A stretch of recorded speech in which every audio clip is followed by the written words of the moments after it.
샬롬, 옆에 계신 분들과 함께 인사하겠습니다. 잘 오셨습니다. 네, 다시 한번 인사하겠습니다. 인사 안 하신 분들과 다시 한번 인사하겠습니다. 잘 오셨습니다. 정말 잘 오셨습니다. 네, 예수님 주변에는 많은 사람들이 모여 있었습니다. 그렇지만 그들 모두 예수님을 따르는 참된 제자는 아니었습니다. 그 가운데에서는 자신의 욕구를 충족시키기 위해 예수님께 나온 사람들도 있었습니다. 굶주림을 면하러 온 사람도 있었고 병고침을 받기 위해 온 사람들도 있었습니다. 심지어 예수님의 트집을 잡기 위해 온 사람도 있었습니다. 이런 사람들은 제자가 아닙니다. 그들은 단지 무리일 뿐입니다. 그렇다면 무리와 제자를 어떻게 구분할 수 있을까요? 무리는 자기 중심적인 사람입니다.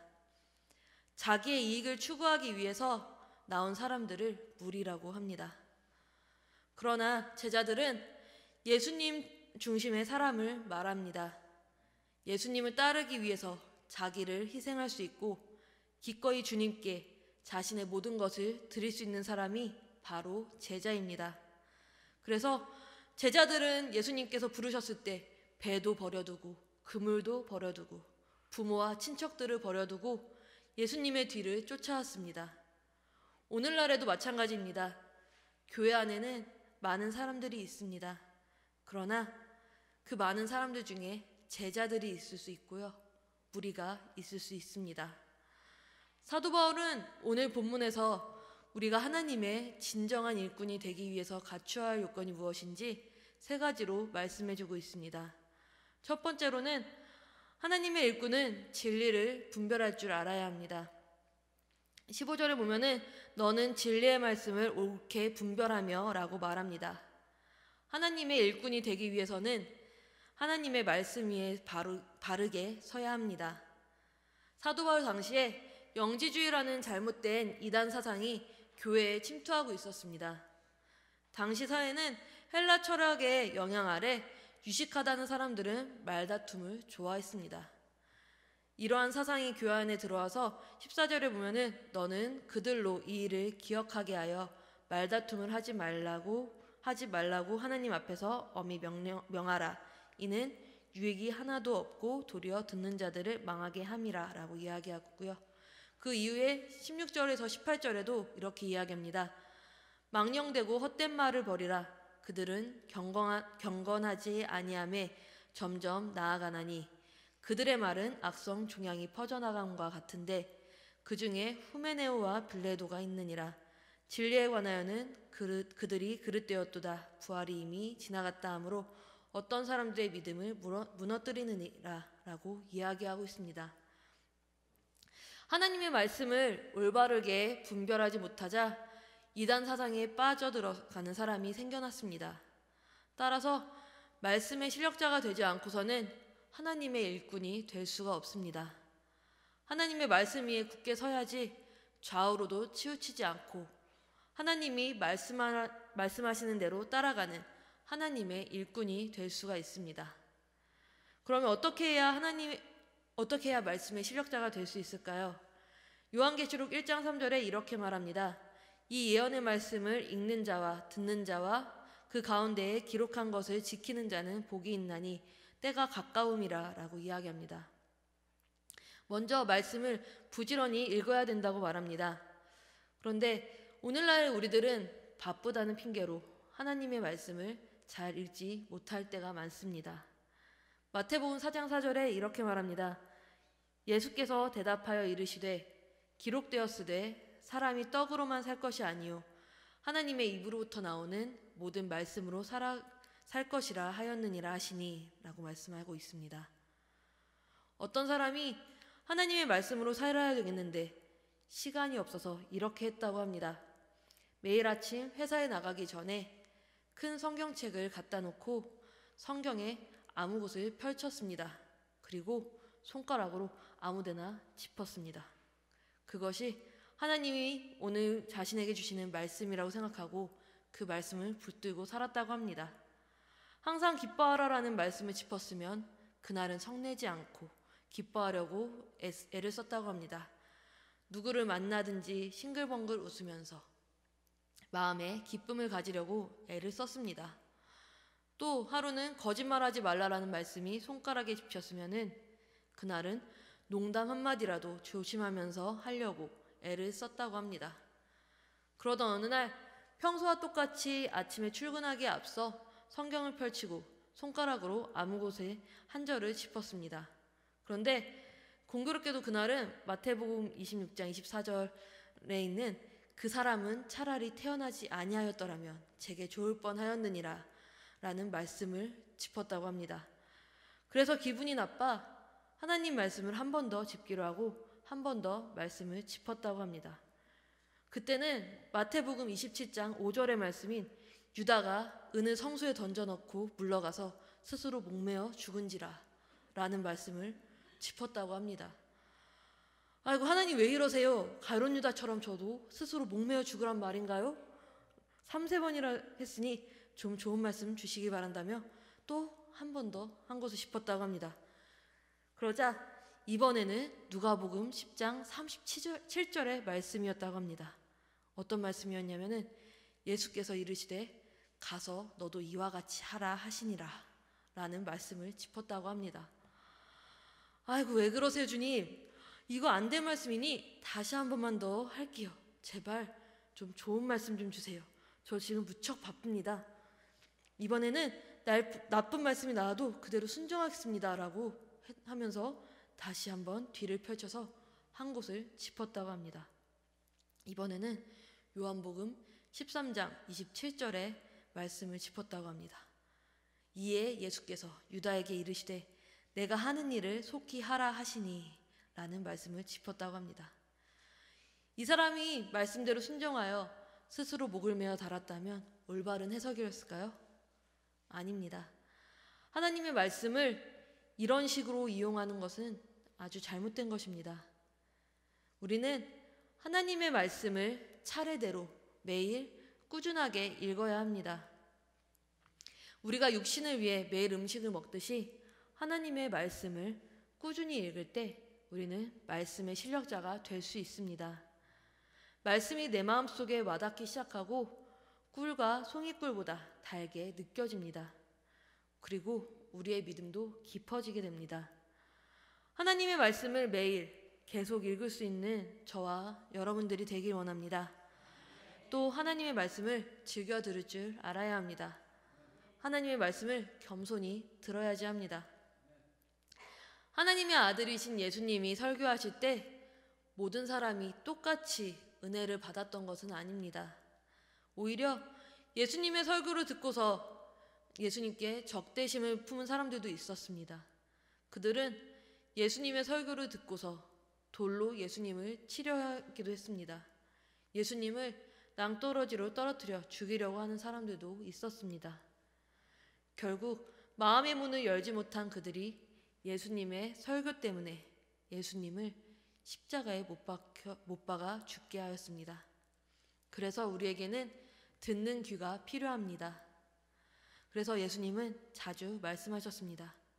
귀 있는 자는 들을지어다. 우리에게 그런 듣는 귀가 있기를 바랍니다. 두 번째로는 하나님의 일꾼은 인격적으로 떳떳해야 합니다.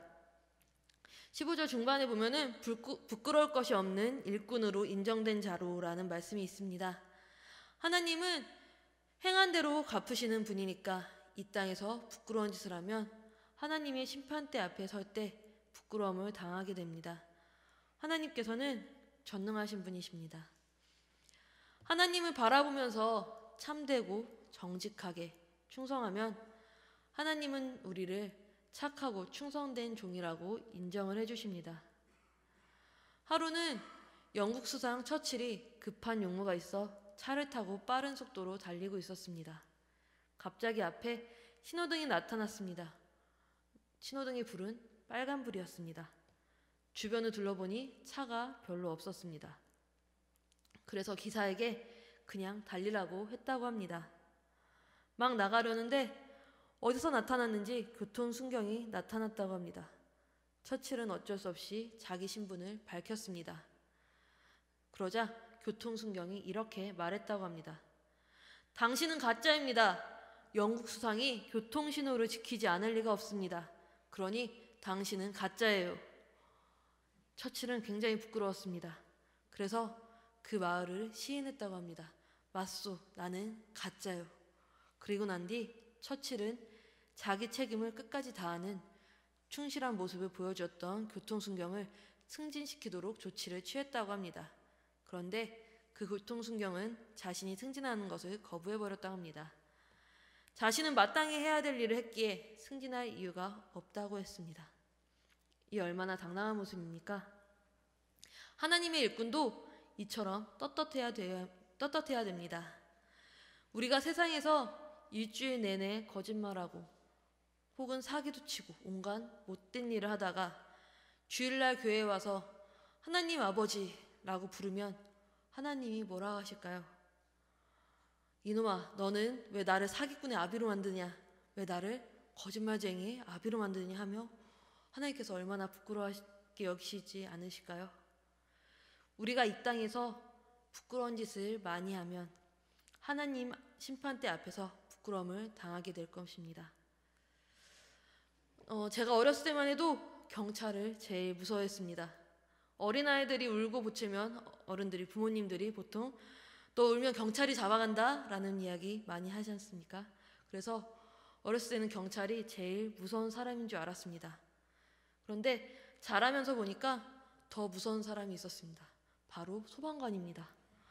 소방관은 물불을 가리지 않고 뛰어들기 때문입니다.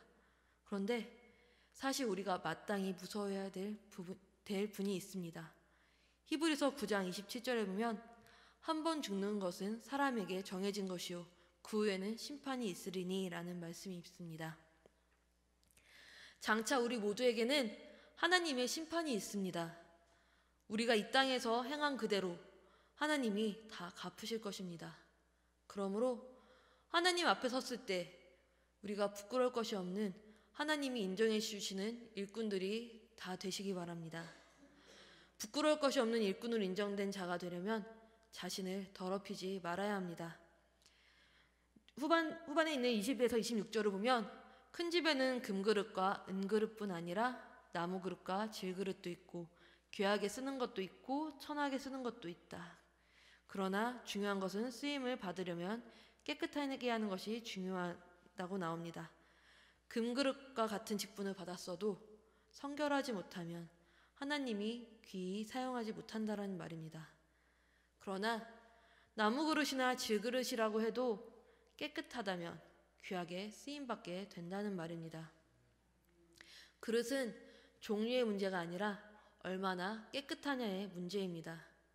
자신을 더럽히지 않아야 하나님이 귀하게 쓰실 수 있는 것입니다. 그렇지 않으면 다른 사람을 도울 수가 없는 것입니다. 다른 사람을 도우려면 정욕적인 마음과 그런 행동을 피해야 합니다. 개인적인 야망과 욕심에 붙잡혀 이끌려 다니는 자는 결코 하나님의 인정받은 종이 될 수가 없습니다. 그러므로 우리는 정욕을 피하는 대신 믿음과 사랑과 화평을 쫓아야 합니다. 그래야 우리는 깨끗한 마음을 가질 수 있게 됩니다. 또 그리스도인은 말다툼을 버리고 온유한 마음을 가지고 가르칠 수 있어야지 합니다. 마지막으로 세 번째로는 하나님의 일꾼은 열심히 있어야 합니다. 15절 하반절을 보면은 자신을 하나님 앞에 드리기를 힘쓰라 라고 말하고 있습니다. 주님께서 우리를 위해 자신의 모든 것을 다 내어주셨습니다. 이를 생각한다면 나도 내 모든 것을 주님께 드리기에 힘쓰는 그런 열심히 있는 일꾼이 되어야 할 것입니다. 그것이 진정한 하나님의 일꾼입니다. 요한계시록 전반부에 보면은 소아시아의 7교회의 모습들이 나옵니다. 그 교회들 가운데 예수님이 보시기에 구역질나는 교회가 있었다고 합니다. 예수님이 아주 못마땅해 하시는 교회였습니다. 그래서 예수님은 만일 회개하지 않으면 그들을 토해내시겠다고 하셨습니다. 그 교회가 바로 라오디게아 교회였습니다. 왜 예수님은 이 라오디게아 교회가 구역질이 날 만큼 못마땅하다고 하셨을까요? 그것은 바로 미지근했기 때문입니다. 차갑지도 않고 덥지도 않았습니다. 즉, 열심이 없었습니다. 그래서 예수님이 회개를 재촉하며 계시록 3장 19절에 그러므로 내가 열심을 내라 회개하라 라고 말씀하고 계십니다. 우리는 열심히 있는 사람이 되어야 합니다. 주님께서 내게 모든 것을 다 주신 것처럼 나도 주님을 위해서 시간을 들여야 될 줄 알아야 합니다. 시간의 선한 청지기가 되시기 바랍니다. 물질도 하나님이 우리에게 주신 것입니다. 물질의 주인은 하나님이십니다. 우리는 하나님이 주신 물질의 선한 청지기가 되어서 그 물질을 하나님께 드리면서 살아야지 합니다. 돈을 돈이라고 부르는 이유가 돌고 돈다고 돈이라고 한다고 합니다. 어차피 남의 손에 맡기고 빈손으로 가야 되는 것이 우리의 인생입니다. 그렇다면 누구 손에 돌아가는 게 가장 좋을까요? 바로 하나님께 드릴 때 최고로 쓰임받을 수 있습니다. 하늘나라에 상급이 있고 하늘나라 창고에 쌓이기 때문입니다. 물질의 선한 청지기가 다 되시기 바랍니다. 우리 모두는 다 하나님의 일꾼들입니다. 진리의 말씀을 올바르게 분별하고 하나님의 말씀 위에 굳게 서는 말씀의 실력자들이 되시기 바랍니다. 부끄러울 것이 없는 일꾼들이 되시기 바랍니다. 하나님이 인정해 주시는 일꾼이 되시기 바랍니다. 아울러 주님께서 자신의 모든 것들을 우리에게 주신 것처럼 우리도 우리의 몸과 마음을 다해서 하나님 앞에 드리기를 힘쓰는 그런 일꾼들이 되기를 바랍니다. 성경에 보면은 데마라는 사람이 나옵니다. 그는 처음에는 열심히 있었습니다.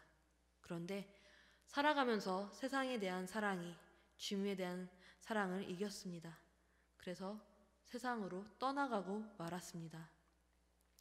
우리는 그런 사람이 되지 말아야 될 것입니다. 바울처럼 디모데처럼 주님의 심판대 앞에 서는 그 시간까지 변함없이 주님을 위해 충성해서 하나님의 심판대 앞에 설 때 부끄러움을 당하지 않고 잘했다고 칭찬받고 큰 상급을 받는 저와 여러분이 되시기 바랍니다. 이 시간 함께 찬양하시겠습니다.